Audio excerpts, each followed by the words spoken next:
प्रिय छात्रों, आज आपके लिए चैप्टर नंबर 3 अपनी वस्तु के अध्याय से हम पढ़ेंगे। बहुत अच्छा पाठ है, आप सबको पढ़ना होगा। कि एक महात्मा जी जा रहे थे, मार्ग में उन्होंने एक स्थान पर दो व्यक्तियों को ऊंची आवाज़ में बोलते सुना। दोनों ही हाथों में लठ लिए एक दूसरे के प्राण लेने को उद्यत दिखाई देते थे। एक कहता था कि यह भूमि मेरी है और मैं इसका स्वामी हूँ, जबकि दूसरा व्यक्ति उस भूमि को अपनी बतला रहा था। उस भूमि पर अपना अपना स्वामित्व जताने के लिए दोनों ही क्रोधित से लाल पीले हो रहे थे। अपने अपने पक्ष दलील दे रहे थे। संत महात्मा तो स्वभाव से ही दयालु एवं परोपकारी होते हैं, सदैव सबका भला ही चाहते हैं। तो उन्होंने मन ही मन विचार किया कि ये दोनों की लड़ाई झगड़ा करके व्यर्थ ही अपने प्राण गंवाने पर तुले हुए हैं। अतएव इन्हें समझा बुझा कर शांत करने और इनका आपस में समझौता कराने का प्रयास करना चाहिए। यह सोचकर वे उनके निकट गए और उन्हें संबोधित करते हुए बोले, हे भद्र पुरुषों, तुम लोग कौन और आपस में झगड़ा क्यों कर रहे हो? महात्मा जी को देखकर उनमें से एक व्यक्ति बोला, महात्मन, हम दोनों भाई हैं। हमारे पिता ने मरते समय अपनी संपत्ति का जो बंटवारा किया था, उसके अनुसार इस भूमि का मालिक मैं हूँ, फिर भी व्यर्थ ही झगड़ा कर रहा है। दूसरा व्यक्ति तत्काल चिल्ला उठा, महाराज, यह बिल्कुल झूठ बोल रहा है। यह भूमि इसके दो भाग में नहीं है, इसके भाग में नहीं है, बल्कि मेरे भाग में आती, इसलिए इसका असली मालिक मैं हूँ। यह झूठ मूठ ही अपने बतला कर और मुझे डरा धमका कर इसे हड़पना चाहता है। महात्मा जी ने शांत स्वभाव से फरमाया, तुम दोनों इस भूमि को अपना कहते हो और अपने अपने पक्ष में दलील देते हो। ऐसे तो इसका निर्णय कभी नहीं होगा। इसलिए अच्छा यही रहेगा कि जिस भूमि के लिए तुम दोनों मरने मारने पर उतारू हो, उससे ही ये बात पूछ लो कि उसका असली मालिक तुम दोनों में से कौन है। ये स्वयं ही इस बात का निर्णय कर देगी। कुछ पल तक दोनों महात्मा जी के मुख की ओर ताकते रहे, फिर बोले, किंतु ये कैसे संभव है? भूमि भी कभी बोलती है? महात्मा जी ने उत्तर दिया, हाँ, अवश्य बोलती है, परंतु उसकी आवाज़ तुम लोग नहीं सुन सकते, हम सुन सकते हैं। किंतु ये बताओ कि भूमि जो निर्णय देगी, क्या वह तुम दोनों को मान्य होगा? तो दोनों भाई इस बात पर राजी हो गए। तब महात्मा जी बोले, मुझे बहुत जोरों की भूख लग रही है, पहले मुझे भोजन कराओ। वे बोले, भूमि का निर्णय हो जाए फिर आपको डटकर खाना खिलाएंगे।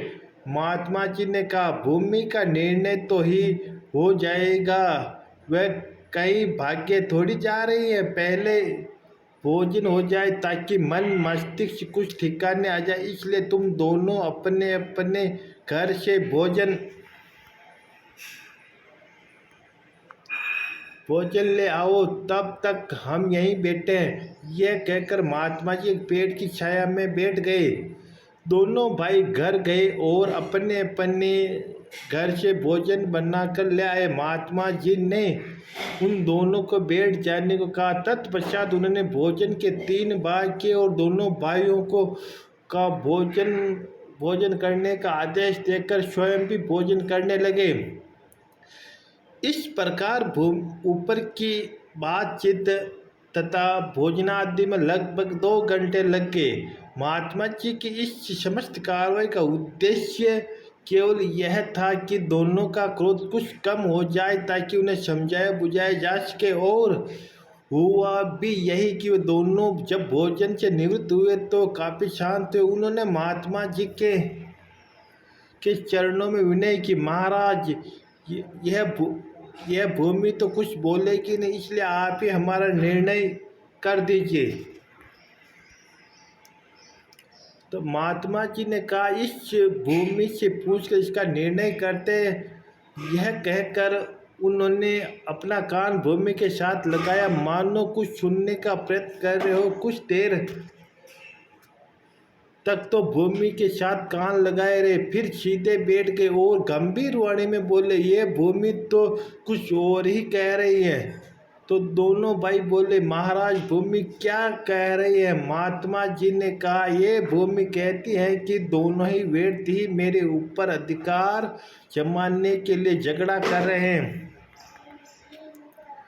क्योंकि मैं इन दोनों में से किसी की भी नहीं हूँ। हाँ, ये दोनों अवश्य मेरे हैं। मैंने इनकी कई पीढ़ियों को पाला है और जाते हुए भी देखा है। महात्मा जी की बात सुनकर दोनों भाई बड़े लज्जित हुए और महात्मा जी के चरणों में गिर पड़े। महात्मा जी ने लोहा गर्म देखकर चोट की और उन्होंने समझाते हुए कहा, तनिक विचार करो कि जिस भूमि के लिए तुम लोग आपस में झगड़ा कर रहे हो, क्या वह आज तक किसी की भी बनी है जो तुम लोगों बन जाएगी? मनुष्य मेरी व्यर्थ कहकर यत्न करता है, यह नहीं सोचता है कि इनमें से कुछ भी मनुष्य का अपना नहीं है। बड़े बड़े छत्रपति राजा भी इन्हें अपना कहकर चले गए, परंतु साथ क्या ले गए? कुछ भी नहीं। वे जैसे खाली हाथ संसार में आए थे, वैसे ही खाली हाथ संसार से चले गए।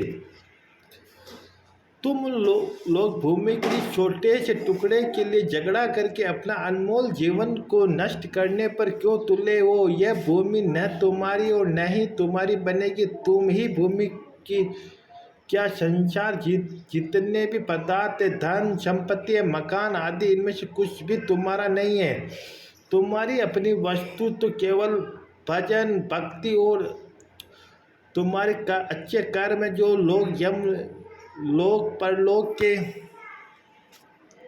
संगी के साथ चाहती हैं, शेष सब कुछ तो यही रह जाएगा।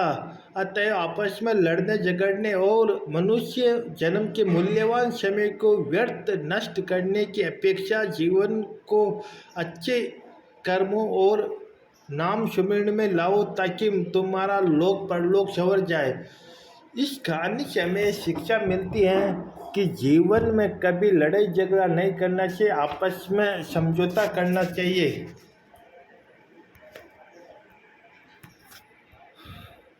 तो दोनों ने महात्मा जी के चरणों में गिरकर अपनी भूल के लिए क्षमा मांगी। उसी दिन से सबके साथ प्रेम का व्यवहार करते हुए, अपने भजन भक्ति में लगाते हुए अपना जन्म सफल करने के लगे।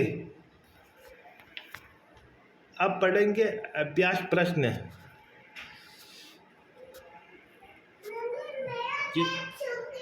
उद्यत का अर्थ होता है तैयार होना, स्वामित्व का अर्थ होता है अधिकार, मालिकाना हक, संपत्ति का अर्थ होता है धन दौलत, हड़पना, गायब करना, अनुचित ढंग से लेना, मूल्यवान का अर्थ होता है कीमती, संसार का होता है दुनिया होती है, जग होता है संसार होता है, तनिक यानी थोड़ा होता है। तो ये अब हो गए। अब इनके प्रश्न उत्तर पढ़ते हैं। तो आपको सबको ध्यान लगाकर प्रश्न उत्तर अच्छी तरह से करना है। पहला प्रश्न, लड़ाई झगड़ा कौन कर रहे थे? तो इसका सही आंसर होगा दोनों भाई लड़ाई झगड़ा कर रहे थे। नेक्स्ट देखो, सेकंड क्वेश्चन, दोनों भाई किसके साथ झगड़ा कर रहे थे? दोनों भाई जमीन के साथ स्वामित्व के लिए झगड़ा कर रहे थे। नेक्स्ट है तीसरा क्वेश्चन, दोनों भाइयों को किसने समझाया? तो दोनों भाइयों को एक महात्मा जी ने समझाया। अब आपको कॉपी में लिखना है। जो लिखने का काम ये है कि पहला प्रश्न सही उत्तर का क्रमाक्षर कोष्टक में लिखे। तो जिसका सही क्या, तो पहला प्रश्न ये है कि दोनों भाई क्या कर रहे थे? दोनों भाई क्या कर रहे थे? मजाक कर रहे थे, लड़ाई झगड़ा कर रहे थे, बातचीत कर रहे थे या खाना खा रहे थे? तो इसका आंसर सही आंसर होगा लड़ाई झगड़ा कर रहे थे। नेक्स्ट क्वेश्चन कि महात्मा के लिए दोनों क्या लाए? तो महात्मा के लिए दोनों क्या लेके आए? तो या तो सोना लाए, या फल, या भोजन, या कपड़ा। तो महात्मा के लिए दोनों ने भोजन लेके आए थे। नेक्स्ट है कि महात्मा जी के झगड़ा रोकने के लिए दोनों भाइयों क्या राय दी थी? नेक्स्ट है इसका उत्तर होगा महात्मा जी उनसे कहा कि जिस भूमि के लिए तुम मरने मारने पर उतारी हो उससे ही पूछ लिया जाए कि असली मालिक कौन है। तीसरा क्वेश्चन है कि भोजन बनवाकर मांगने के पीछे महात्मा जी का क्या उद्देश्य था? तो इसके पीछे महात्मा जी का उद्देश्य यह था कि दोनों का क्रोध कुछ कम हो जाए ताकि उन्हें समझाया बुझाया जा सके। चौथा क्वेश्चन, महात्मा जी के अनुसार धरती ने क्या कहा? महात्मा जी के अनुसार धरती ने यह कहा कि ये दोनों ही बेकार में मेरे ऊपर अधिकार जमाने के लिए झगड़ रहे, क्योंकि मैं इन दोनों में से किसी की भी नहीं हूँ। हाँ, ये दोनों मेरे अवश्य हैं। पांचवा क्वेश्चन है, दोनों भाई लज्जित क्यों के? उत्तर इसका कि जब महात्मा जी ने यह कहा कि ये धरती तुम दोनों की नहीं, तुम दोनों जरूर इसके हो, इसने तुम्हारी कई पीढ़ियों को पाला, ये सुनकर दोनों भाई लज्जित हुए थे। नेक्स्ट क्वेश्चन है छठा कि महात्मा जी ने दोनों भाइयों को क्या समझाया? तो इसका सही महात्मा जी ने उन्हें दोनों भाइयों को समझाया कि जिस भूमि के लिए तुम झगड़ा कर रहे हो क्या वह आज तक किसी की हुई है क्या?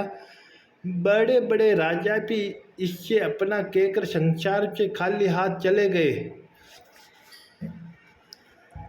यह आज के हमारे प्रश्नोत्तरी कंप्लीट हो गई हैं प्रिय छात्रों, जिससे आप अपनी परीक्षा में अच्छी तरह से पढ़ सकते हो। और जो कक्षा 5 के विद्यार्थी हो उसको ये वीडियो आगे से आगे शेयर करें ताकि उनको भी ये वीडियो का फ़ायदा मिल सके।